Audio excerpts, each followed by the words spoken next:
Hello there, students! Get ready, cause it's Math 17 time! And for today's lesson, let's talk about one of the mathematical proofs, which is the vacuous proof. And what we're going to do is focus on this technique and how they are used. So, what is vacuous proof? A vacuous proof of an implication happens when the hypothesis of the implication is always false. And also, it is used to quickly prove that a conditional statement P implies Q is true when we know that the hypothesis P is false regardless of whether conclusion Q is true or false. As an example, let's consider the preposition if 1 is equal to 2, then 3 is equal to 4. We have to check whether this preposition is true or false. Actually, this is an implication where first preposition P is 1 equal to 2 and second preposition Q is 3 equal to 4. And the implication says that P implies Q. Here we know that preposition P is false because 1 is not equal to 2, but we do not want to know whether Q is true or false.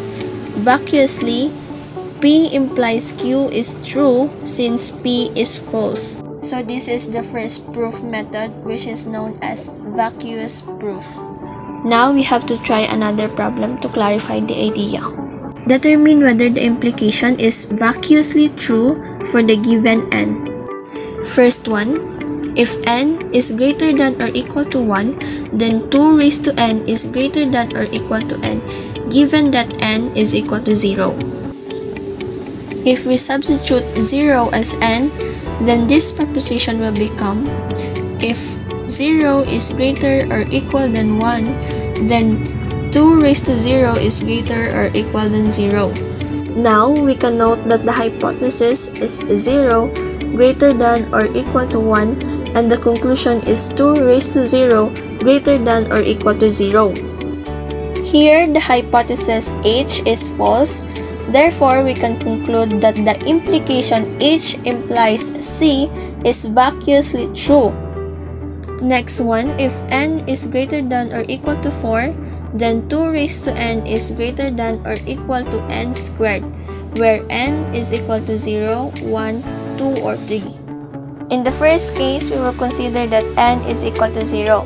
So our preposition will be, if 0 is greater than or equal to 4, then 2 raised to 0 is greater than or equal to 0 raised to 2, which is 0. Here, the hypothesis is 0 greater than or equal to 4 and the conclusion is 2 raised to 0 greater than or equal to 0. So our hypothesis H is false because 0 is not greater than or equal to 4. Therefore, we can conclude that the implication H implies C is vacuously true. In the second case, we consider n is equal to 1. Therefore, we have our preposition as if 1 is greater than or equal to 4, then 2 raised to 1 is greater than or equal to 1. Our hypothesis is 1 greater than or equal to 4 and our conclusion is 2 greater than or equal to 1. Since our hypothesis is false, therefore we can conclude that the implication H implies C is vacuously true. Now the third case where n is equal to 2 and our preposition is if 2 is greater than or equal to 4, then 2 raised to 2 is greater than or equal to 4. Our hypothesis is 2 greater than or equal to 4 and our conclusion is 2 raised to 2 greater than or equal to 4. Here also, our hypothesis H is false. Therefore, the implication H implies C is vacuously true.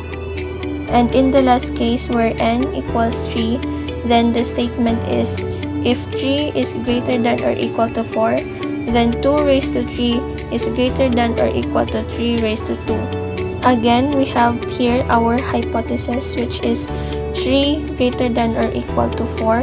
That is false. Therefore, our implication H implies C is vacuously true. And that would be all. And if you have any questions, feel free to ask in the comment section.